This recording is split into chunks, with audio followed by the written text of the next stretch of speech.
আসসালামু আলাইকুম রহমতুল্লাহি ওয়া বারাকাতু।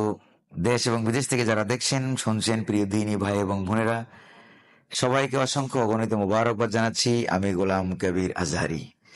আজকে আমাদের ছোট্ট একটা টপিক। আমাদের অনেক ভাই এবং বোনেরা প্রশ্ন করে থাকেন যে তাদের আজমাতুজ জাওয়াজ অর্থাৎ জাওয়াজ বিবাহ শাদীর সমস্যা।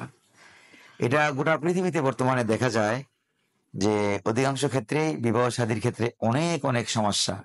এটাও শয়তানের একটা ধোঁকাই বলবো আমি। কারণ হচ্ছে শয়তান ধোঁকা দিয়ে মানুষদেরকে বিবাহ শাদী থেকে দূরে রাখে, আর অন্যায়ভাবে অশ্লীল কাজে উস্কে দেয়। অবৈধ প্রেম, অবৈধ ভালোবাসা, বিবাহ বহির্ভূত সম্পর্ক, নারী পুরুষের সম্পর্ক, যুবক যুবতীর সম্পর্ক এরকম ভাবে জুড়ে দেয়। তো সেই জিনিসটা থেকে বেঁচে থাকার জন্য আমাদেরকে আল্লাহ সুবহানাহু ওয়া তাআলা পবিত্র কোরআন কারিমে নির্দেশনা দিয়েছেন, ওয়ালা মুত্তাখিজি আখদান ওয়ালা মুত্তাখিজাতি আখদান। তারা যেন, যুবকেরা যেন গোপন সঙ্গিনী গ্রহণ না করে প্রেমের সম্পর্কের মাধ্যমে, অবৈধ সম্পর্কের মাধ্যমে। যুবতীরাও যেন এই কাজটা না করে, এই জন্য আল্লাহ সুবহানাহু ওয়া তাআলা কোরআন কারিমে এই নির্দেশনা আমাদেরকে দান করেছেন। তো ইসলামী শরীয়ত আমাদেরকে বলেছেন ওই বিবাহটাই সবচেয়ে বেশি পুণ্যময় বিবাহ, যেটাতে খরচ কম হয়। হ্যাঁ, খরচ কম হয়। অথচ আমাদের এখানে বিবাহ শাদীকে অনেক কঠিন বানানো হয়েছে এবং অবৈধ প্রেম ভালোবাসাকে অনেক সহজ করে তোলা হয়েছে। এটা বিভিন্নভাবে, অর্থনৈতিকভাবে বলতে পারেন, রাজনৈতিকভাবে বলতে পারেন। তারা বিভিন্নভাবে ইসলাম বিদ্বেষী যারা, তাদের বিভিন্ন আইন কানুনের মাধ্যমেও এই জিনিসটা আমাদের দেশে করা হয়ে থাকে। তো প্রিয় দিনী ভাই এবং বোনেরা, তো সেক্ষেত্রে আমরা কিভাবে এটা সহজ করতে পারি? নবী করিম সাল্লাল্লাহু আলাইহি সাল্লাম হাদিসে বলেছেন, ইয়া মাশারাশ শাবাব মান ইসতাতা মিনকুমুল বাআ ফালিয়াতাজাওয়াজ। ও যুবক সম্প্রদায়, তোমাদের মধ্যে যারা কি করো, বিবাহ করার সক্ষমতা রয়েছে, তোমরা দ্রুত বিবাহ করে ফেলো। অন্য আয়াতে কোরআন কারীমে আল্লাহ সুবহানাহু ওয়া তাআলা ইরশাদ করেছেন যে বিবাহ তারা দ্রুত করে দারিদ্রতা আল্লাহ পাক মোচন করে দিবেন বিবাহ করার মাধ্যমে। তাহলে আল্লাহ সুবহানাহু ওয়া তাআলা কতটা উৎসাহ প্রদান করেছেন, ইন্সপায়ার করেছেন আমাদেরকে। হ্যাঁ, যাতে করে বিবাহ বহির্ভূত সম্পর্ক কারোর মধ্যে না থাকে, কারোর মধ্যে না থাকে এবং বিবাহ দ্রুত হয়ে যায়। তো বিবাহ দ্রুত হওয়ার জন্য আমাদের সমাজ ব্যবস্থাটা অনেকটা দায়ী আছে। এজন্য আমরা এটাকে সহজ করব, সহজসাধ্য ব্যাপার করে দেব।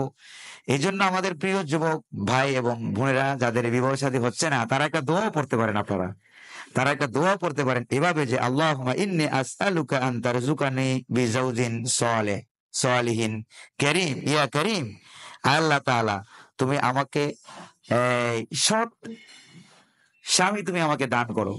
অথবা যারা যুবক রয়েছেন তারাও এভাবে আল্লাহ সুবহানাহু ওয়া তাআলার কাছে দোয়া করতে পারেন যে, আল্লাহ তুমি আমাকে সতী স্ত্রী দান করো। আল্লাহুম্মা দাব্বিরলি ওয়াখতারলি ফাইন্নী লা উহসিনুত তাদবীর। আল্লাহ আমার এই বিষয়গুলিকে তুমি নিজে নিয়ন্ত্রণ করো, তুমি নিজেই নিয়ন্ত্রণ করো। ওয়ালা উহসিনুল ইখতিয়ার, আমি নিজেই এই জিনিসগুলো যাচাই বাছাই করে রাখতে পারি না।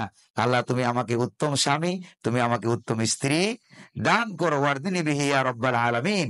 যেই স্বামীর উপরে, যেই স্ত্রীর উপরে, যেই বিবাহের উপরে তুমি নিজেই সন্তুষ্টি থাকবা, ওরকম আমাদেরকে দান করো। তাছাড়াও আরো অনেক দোয়া রয়েছে, আপনারা এগুলি করতে পারেন। আশা করি এই দোয়াটা করার মাধ্যমে যাদের বিবাহ শাদী হচ্ছে না, তাদেরকে আল্লাহ পাক অতি দ্রুতই বিবাহ শাদীর ব্যবস্থা করে দিবেন। কোন কোন আলেম বলেছেন এই দোয়া যারা পড়বে তাদেরকে আল্লাহ পাক 1 সপ্তাহের মধ্যেই তাদেরকে আল্লাহ পাক বিবাহ শাদীর ব্যবস্থা করে দিয়েছেন।